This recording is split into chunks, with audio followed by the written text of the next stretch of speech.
College ಕಟ್ಟಡ ನಿರ್ಮಾಣದಲ್ಲಿ ತೊಡಗಿದ್ದಂತಹ ವೇಳೆ ಆಯತಪ್ಪಿ ಬಿದ್ದು ಇಬ್ಬರು ಕಟ್ಟಡ ಕಾರ್ಮಿಕರು ದಾರುಣವಾಗಿ ಸಾವನ್ನಪ್ಪಿರುವಂತಹ ಘಟನೆ ಹುಬ್ಬಳ್ಳಿ ಕೆಎಲ್ಇ ಸಂಸ್ಥೆಯ ಮೆಡಿಕಲ್ ಕಾಲೇಜು ಆವರಣದಲ್ಲಿ ನಡೆದಿದೆ.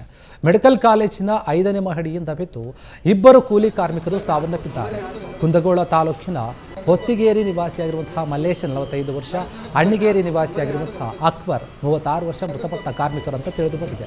ಹುಬ್ಬಳ್ಳಿಯ ಗಬ್ಬೂರಿನ ಬಳಿ ನಿರ್ಮಾಣವಾಗುತ್ತಿರುವಂತಹ ಕೆಎಲ್ಇ ಸಂಸ್ಥೆಯ ಮೆಡಿಕಲ್ ಕಾಲೇಜಿನಲ್ಲಿ ನಡೆದಿರುವಂತಹ ಘಟನೆ ಇದಾಗಿದ್ದು, ಸ್ಥಳಕ್ಕೆ ಕಸಬಾ ಪೊಲೀಸ್ ಠಾಣೆಯ ಪೊಲೀಸರು ಭೇಟಿ ನೀಡಿ ಪರಿಶೀಲನೆ ನಡೆಸಿದ್ದಾರೆ.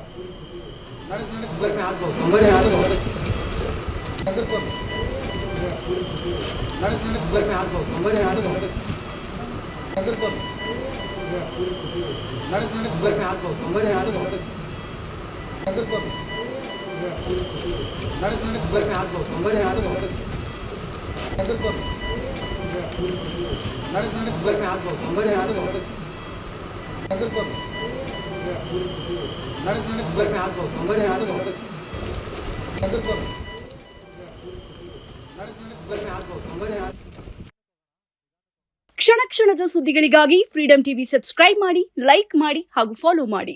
ಹೊಸ ಸುದ್ದಿಗಳ ನೋಟಿಫಿಕೇಶನ್ಗಾಗಿ ಬೆಲ್ ಐಕಾನ್ ಮೇಲೆ ಕ್ಲಿಕ್ ಮಾಡಿ.